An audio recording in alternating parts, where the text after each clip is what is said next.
Do you know why many students stay average?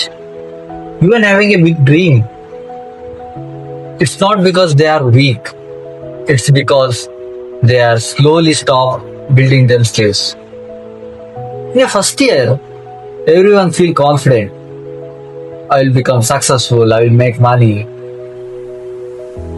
ಎಲ್ರಿಗೂ big dream ಇರುತ್ತೆ. That's normal. But after some months, comparison will start.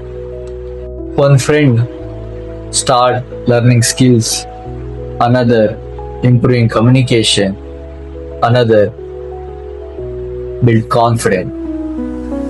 But many students start overthinking. What I am doing? Then the comes biggest trap.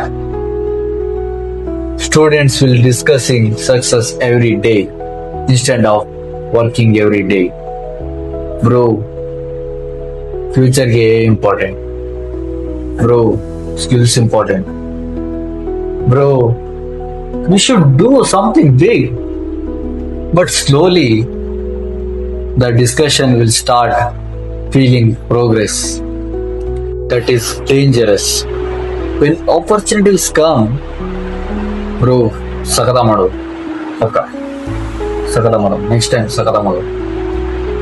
But honestly, they are not untalented. They are scared to start. Scared of failure. Scared of judgment. Scared of looking weak. But here the reality is, students don't become different overnight. One skill, one habit, 1 hour day, that's how build confidence. That's how build identity. So don't just complete graduation. Build yourself during graduation.